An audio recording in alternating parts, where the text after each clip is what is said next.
Every match on the Royal Rumble pay-per-view last night, with the exception of the kickoff, was a championship match. Were they good matches? Were they bad matches? And was the Royal Rumble match a phenomenal Royal Rumble match?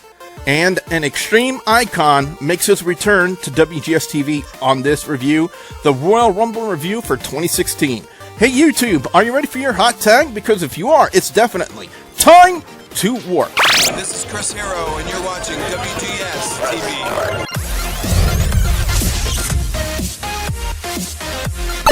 Greetings, YouTube! You have worked your way back into another episode of WGS-TV right here on YouTube.com/WrestleGamer. I am the WrestleGamer, Double B Bully Boudreaux. Today is January 25th, 2016, and what we're going to be doing on this video right here, guys and gals, we're going to be taking a look back at last night's Royal Rumble match. Was it a spectacular show, or was it a fail of a show? Talking about, was it a good Royal Rumble match? Were there any good surprises? And all the title matches that happened last night. So let me go ahead and introduce the panel for this Royal Rumble review, ladies and gentlemen. First off, you know him as the hardcore host of Hardcore Wrestling Radio, the hardcore one himself, Rickhead. Rick, how you doing? Well, I'm doing all right now, but I'm going to tell you, about 20 minutes ago when I was getting I was doing a lot better. And ladies and gentlemen, he is currently recovering from his birthday run-in with Nicole Bass. He's our resident music mogul over on YouTube.com/Lance Moss TV. He's the incomparable Lance Moss. Lance, how you doing? First off, let me say, Billy, shucky ducky quack quack. And you know what? Let me speak out for Lance. Billy, that's an outright lie, and I can tell you why. Because when I was getting Nicole Bass was in the corner. Wow, this Royal Rumble review is just off to a flying spectacular start. And ladies and gentlemen, please welcome back to WGS-TV. You know him as the Extreme Icon and your personal Wrestling Jesus. Ladies and gentlemen, welcome back to WGS-TV, the one, the only, Ashton Spears. Mr. Spears, welcome back. It's great to be back with my hardcore friend Rick, because he's my broski from a different hostie. With that being said, ladies and gentlemen, let's go ahead and get this Royal Rumble review started.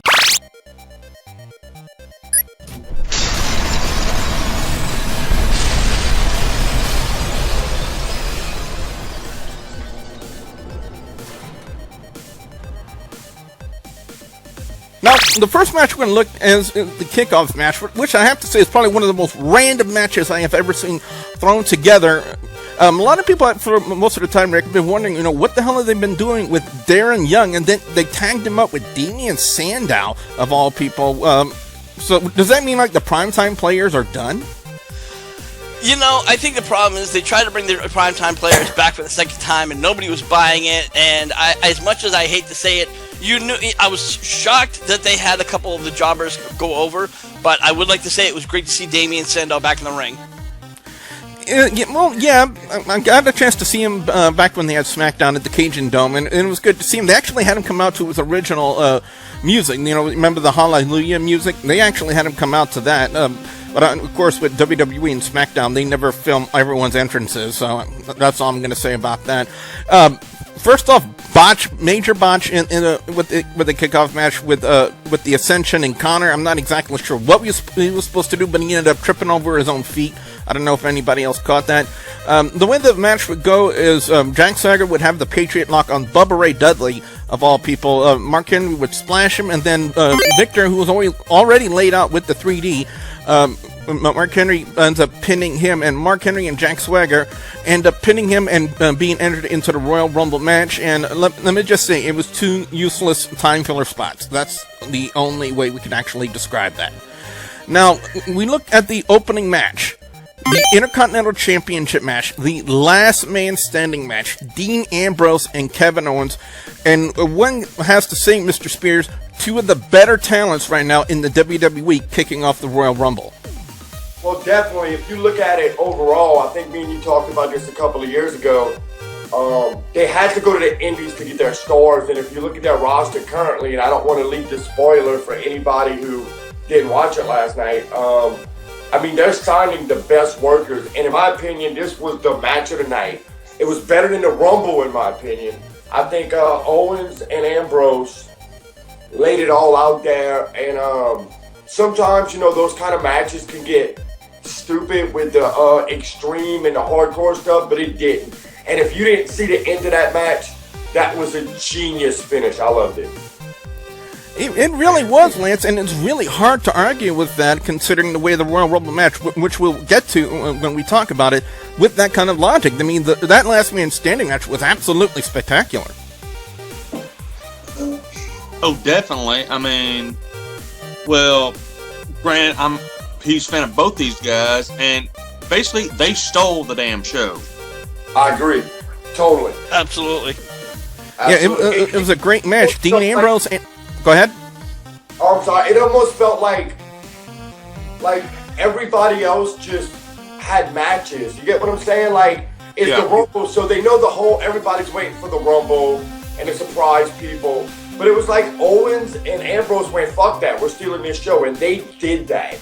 That finishing spot. If you didn't see it, I'm a wrestler and I didn't see it coming. Because they were so entertaining, you almost forgot they set up those tables on the outside. Yep, Dean Ambrose would end up retaining the Intercontinental Championship in that last man standing match. Now on to the tag team title match, the New Day versus the Usos. First off, apparently for the New Day, that last night's color was pink with shades of blue. That's all we're going to say about that.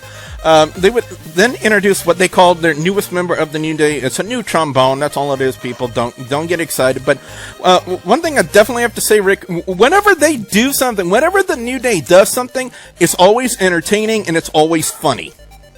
Yeah, I have to admit, when they came out with another trombone and it was great, it was funny, and believe it or not, I actually even have to give them credit. The match, for what it was, it served its purpose, and some good spots, but I wouldn't call it the match of the night. The finish was good. Yeah, I will give it that. It did have a good finish. Mr. Spears, what's your opinion about the genesis and the evolution of the New Day gimmick and how they've worked it over this past year? You know, the sad thing is, it took me about 8 years of my career to figure this out. As a bad guy / heel, it is hard to get hatred and people to hate you if you're funny. You know, the only tag team who ever kind of pulled that off, being, I guess you'd call funny and popular heels, was the New Age Outlaws. I think they're very entertaining. I don't like the gimmick because I guess I still got that whole ECW / attitude era heel where, man, the bad guys are supposed to make you hate them. You're not supposed to anticipate them coming out. But I mean, like Rick said, it was a match. They had to defend the tag belt. It was a match to have a match, and it could have been worse. You know, I thought it was funny how they were booing the Usos. Yeah, I noticed that. I noticed that. It was kind of like a smart, markish IWC crowd in a sense, in my personal opinion. And somehow, every year for the Royal Rumble, WWE seems to find those crowds for their pay-per-views. I don't know how they do it with the Royal Rumble, but apparently they do. Now, as of late, in my personal opinion, Lance, the United States Championship has just become a game of hot potato. You know, between Kalisto and Alberto Del Rio. Kalisto beat him on Raw a couple of weeks ago and won the championship. Then on the SmackDown in the Cajun Dome, Alberto Del Rio won it back. And now at the Royal Rumble last night, Kalisto won it again. And, if they're just trading it off back and forth, in your personal opinion, Lance, does the United States Championship kind of lose its meaning in a sense? Somewhat, yes. But since it's back and forth between two guys, it sort of might work a little bit, maybe. But last night, there were so many botches in this match. I think Botchamania might have blew its mind. They could do a whole episode on that match alone. And I'm going to say this out. Worst match of the fucking night. It was an utter disgrace. These two just don't have that ring chemistry. And to answer the question, Billy, about is the title going flip-flop back and forth, I think it's actually good because it makes that title more interesting because you don't know who's going to have the title next or when it's going to be next. We've even had a conversation over on Hardcore Wrestling Radio that they should make that like a TV-type title. I disagree with that for one reason. I think sometimes I see both points of view. If you're a fan of wrestling and you really appreciate the title belts, it's almost like you can't miss an episode because you don't know who's going to win or not. But as far as the belt switching like that, I don't like it because now it's anybody can win it. You know, I'm a small guy in wrestling. You know, I've never been one of them guys who like big guys. But, I mean, the size difference alone, I could see, you know, maybe an upset of Del Rio, but then, you know, him doing it back and forth. And it was just a horrible match. I'm not into the whole Kalisto thing. You can't blame Del Rio. Del Rio's a great worker. I just think, I just don't like the flip-flopping of the title. But that's my opinion, you know? Yeah, and I'm going to be honest with you. It wasn't all Kalisto, although he is the king of spot monkeys. But in general, you got to blame both of them because there was a couple of spots that even Del Rio fucked up. Oh, yeah, definitely, Brian. I mean, me being in the ring, and I've wrestled a couple of people like that, a.k.a. Kid Crash or whatever Wildcat changed his name to. I mean, it's hard when you got people in the ring with you calling these spots that just, you're like, huh? And I mean, especially, Kalisto can do things that really defies the law of gravity. You know, him and Neville are very impressive, but to me, one, that's going to cause botches like crazy because you can't do that perfect every time. And two, I think it really, it does it to suspend your disbelief. It's more like watching, you know, gymnastics. And I'm not a fan of that, you know. Definitely.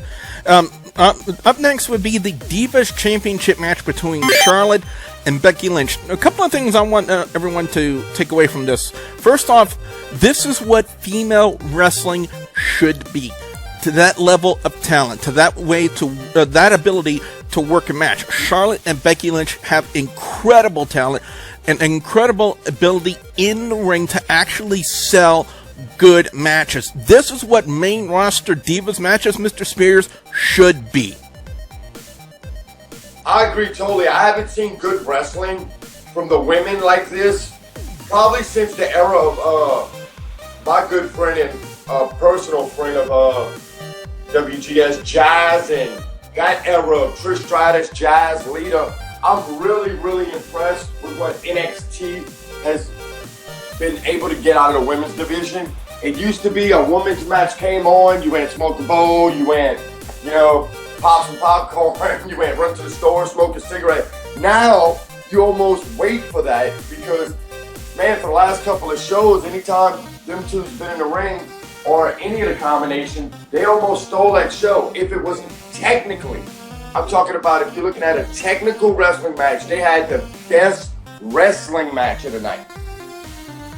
I would have to agree to an extent, but Rick, I think what's now going to make the Divas division, including the Divas Championship, even more interesting to watch was the return of Sasha Banks, and now from what we can probably ascertain from the ending of the match with Sasha Banks basically attacking Charlotte and locking on the bank statement on her, the start of a feud between these two for the Divas Championship. And I can recall the feud they had in NXT over the NXT Women's Championship, and the level of matches that they had over that championship were absolutely spectacular, and I can only expect really big things out of these two on the main roster for the Divas Championship.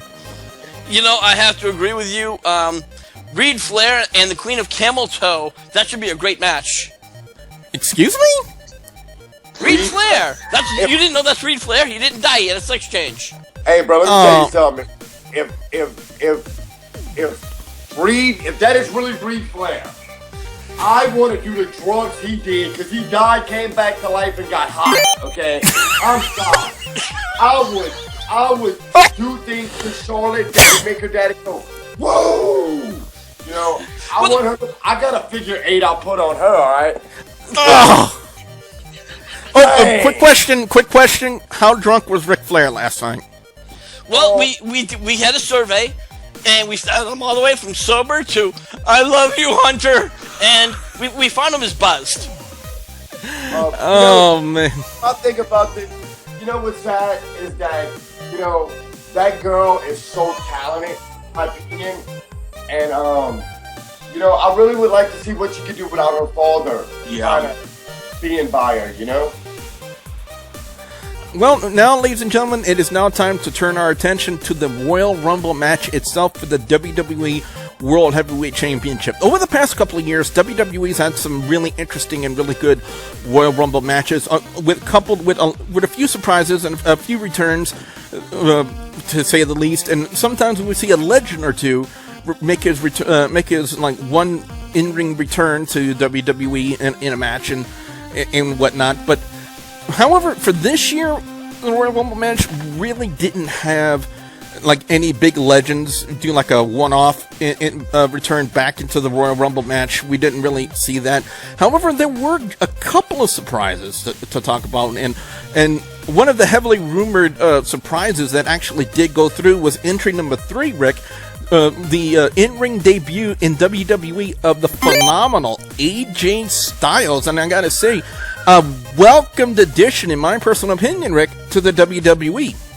Well, you know, I have to agree. I'm going to be honest. When I first heard that AJ Styles was coming and could possibly debut at the Rumble, I didn't see it happening because despite his talent, despite his notoriety, most wrestlers, it's protocol for anybody who comes up to the into the WWE, they have to go through NXT first. The only person to this day, aside from AJ, that's made the jump without going through NXT is Sting.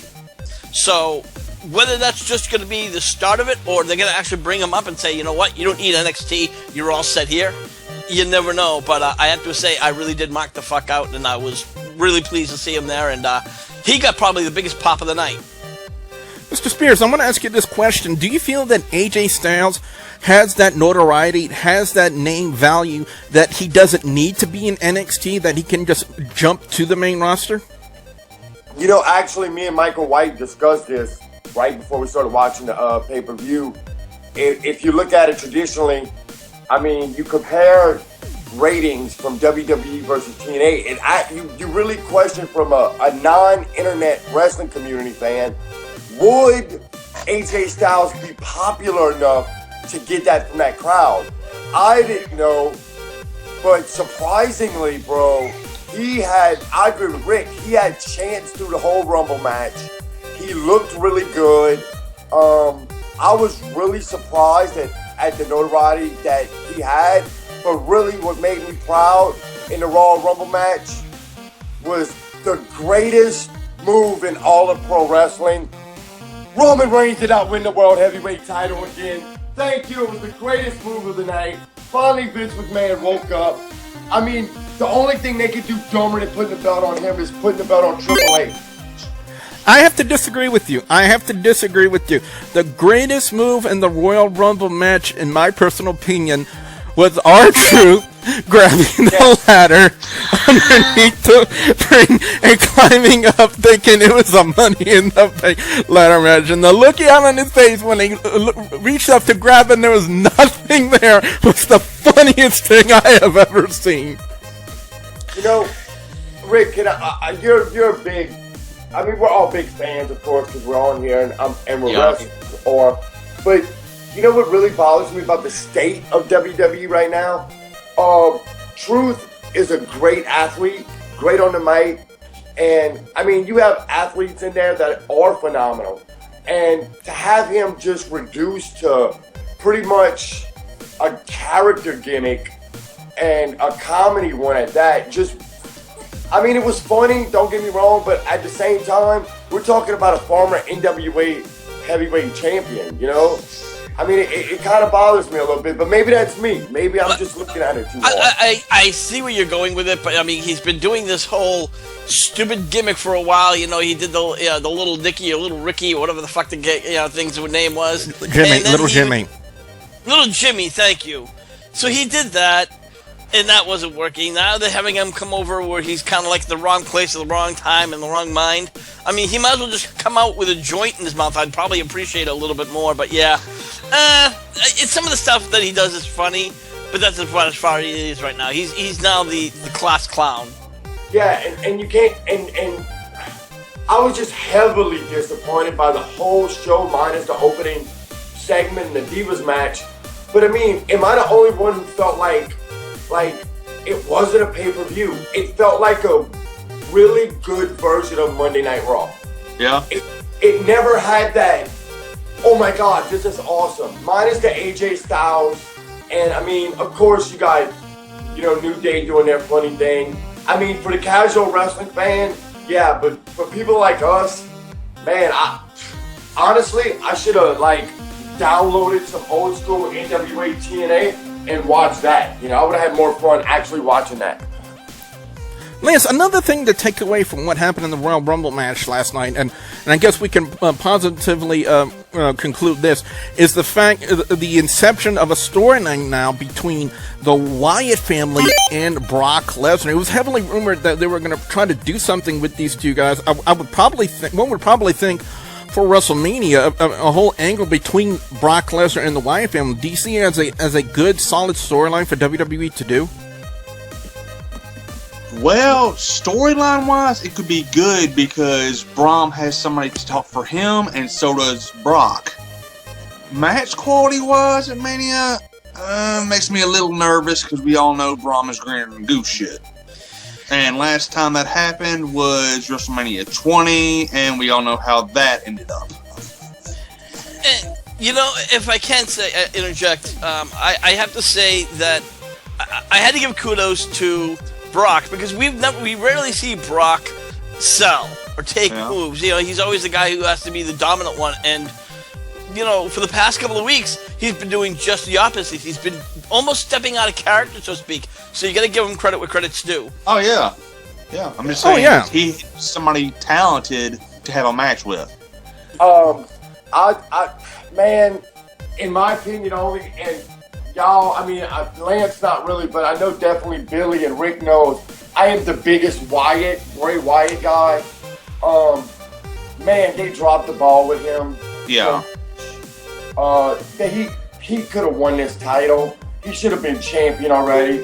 Bray, hell yes. Bray, hell yes. I gotta disagree. I don't think he's ready yet. Don't get me wrong. The Wyatt family are definitely moving up the ladder, and they're definitely moving up the ranks, but, as much as I do respect Bray Wyatt for, the progress he's made in 2015, he still needs a little bit more time to get over. Well, guys and gals, if you want to know the order of the entry and elimination in the Royal Rumble match, all of that information will be in the description box below, so be sure you guys check that out. Overall score on the Royal Rumble this year, it doesn't even score 3 in my opinion. It's going to get a 2.75 out of 5 because it really didn't have the luster. It really didn't have the feeling of a good pay-per-view. And don't get me wrong, Royal Rumble is usually one of my favorite pay-per-views of the year. And when I was sitting there watching that, it just didn't have the luster that it normally does. It just felt like a much better version of what they would do either on a Monday Night Raw or a Thursday Night SmackDown. And more than likely, as of late, I would have preferred the Thursday Night SmackDown because Mauro Ranallo is definitely a much better commentator than Michael Cole, who doesn't call spots, misses technical terms, and says, instead of saying the movie, says, "Oh, look, he got hit with that." And speaking as a commentator, that ticks me off more than anything because you're supposed to know the moveset, you're supposed to know the names of the moves, and you're supposed to call the match while you're putting over the story, and they don't do that anymore, and that irritates the hell out of me. But that's just my personal opinion on it.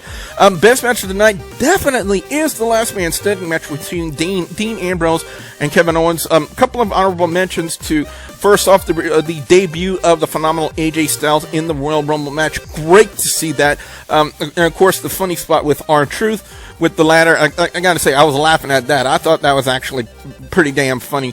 And I gotta say a big kudos to the Divas Championship match because again, Charlotte and Becky Lynch, and now the inclusion now of Sasha Banks in a storyline between those two, between Banks and Charlotte for the Divas Championship, is definitely something to look forward to in the Divas division, and that's something WWE has not done in quite some time, is made their Divas division interesting to watch again. And with the talents that they have now with Charlotte, Becky Lynch, and Sasha Banks, they definitely have that ability to make the Divas division watchable again. Worst match of the night? The United States Championship match, and it's no disrespect to Del Rio or Kalisto, but it was just so bad, it was really unwatchable. And I'm almost glad that I went to a free streaming site last night to watch that. Because normally I would watch it on the WWE Network. By the way, IXC Satellite Internet, this is a big middle finger to you. But I gotta say, that was really bad to watch. I'm sorry, but it just was. There's no ifs, ands, or buts about it. There's no way around it. It was just bad. But anyway, that's been my thoughts. Let's go to Rick next, get his overall score and his picks for best and worst match or segment of the Royal Rumble. Rick? Well, I'm going to disagree with you, Billy, on the score. While it wasn't like a 5-star, I definitely have to give it a 3.5. I thought it was pretty decent for what it was. The bad matches were really bad, but the good matches were excellent. They were top-notch. You have, of course, the Last Man Standing match. Great, awesome match. Too many spots to call. Then you have the Divas match, and they really kicked it off, plus the post-match incidents. And then the Royal Rumble. I thought the Rumble was very well executed. And though a lot of people don't agree with me, I think giving Triple H that little title, only to have it progress the storyline and make Roman Reigns more of a multi-time championship, is really the right direction to go. All right, well, ladies and gentlemen, let's go to Lance next to get his overall score and his picks for best and worst match or segment of the Royal Rumble. Well, overall, I've got to go with Rick on this one, a 3.5. And, well, best match, like everybody's been saying, Last Man Standing. Worst has got to be that U.S. title match, which was god-awful. And, well, the Rumble was good, not great, but I'm surprised nobody else mentioned the spot I'm going to mention as my personal favorite of the Rumble, where Kevin Owens and Sami Zayn were just fucking swinging on each other.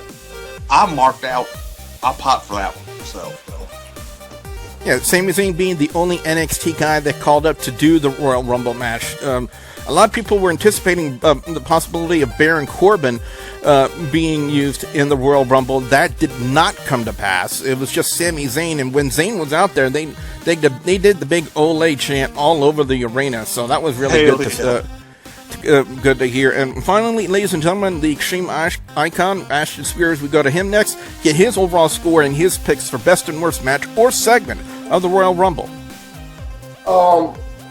One of the worst pay-per-views I've seen in a while. I agree with you, Billy. I'll give it a 2.5. Best match, of course, Last Man Standing, Owens, Ambrose. Worst match, the U.S. title, because of the botches and just the match in general. It just felt like it wasn't a pay-per-view. You waited for something to happen that didn't happen. I think they dropped the ball because, like you said, in the NXT, you could have brought Samoa Joe out there, Prince Devitt. There's so much talent in NXT you could have made the Rumble better with, and they didn't. And I hope Rick is right. I hope they put the title on Triple H to advance the storyline. My favorite part was the Bray Wyatt kind of Brock Lesnar face-off. I had chills because you're waiting for Bray to get that moment. And I hope he gets it,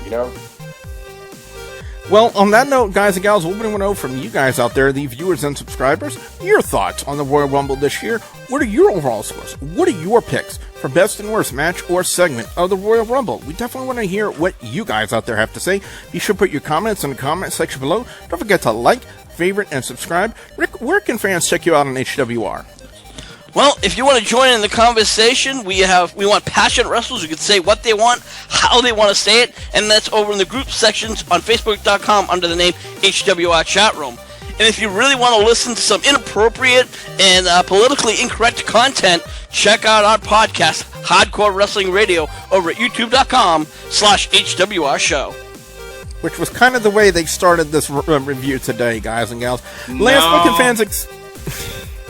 Lance, what can fans expect to see when they come visit your channel over on youtube.com/LanceMossTV? Well, first off, let me say the start of this podcast was tame compared to what we had last night. But Seriously? Anyway, yeah, all I can say is Joe and Kalisto. Oh my God. Yeah, let's put it this way. Joe thinks that they should have had a green card on a pole match. Yeah. You can find me at youtube.com/LanceMossTV. I got album reviews, NASCAR discussion videos, redneck gourmet cooking videos, musical equipment reviews, some rants. I'm starting to do some cover songs, and also every Wednesday night I go live with Lance Moss TV and friends. I never know who's going to show up, so check me out and hit me up on Twitter. It's at Lance Moss TV. He is your personal wrestling Jesus. He is the Extreme Icon Ashton Spears. Mr. Spears, where can fans check out some of your latest matches? You can check me out. They got one. You can just, hit Ashton Spears up. Search Southern Championship Wrestling. I'm your current SCW Junior Heavyweight Champion and longest reigning champion over there. Really just same place, same time.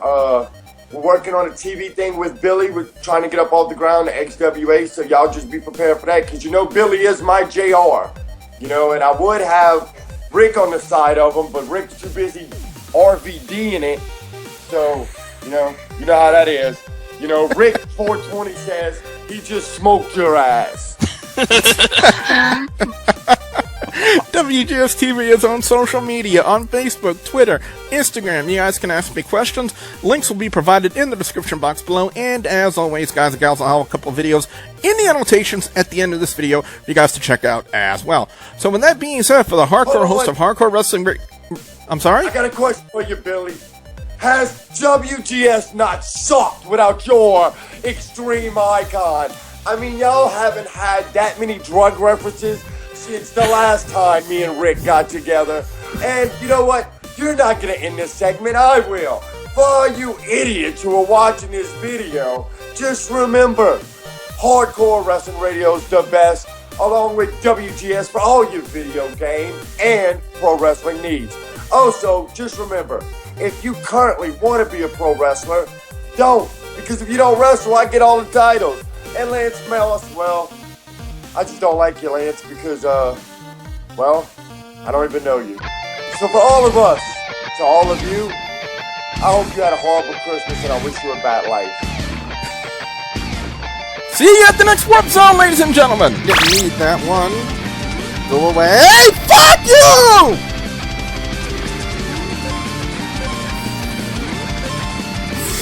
Are you excited, friend? Maybe I would be excited if I could understand more about the realities. Just don't understand. The answers are not easy to recognize.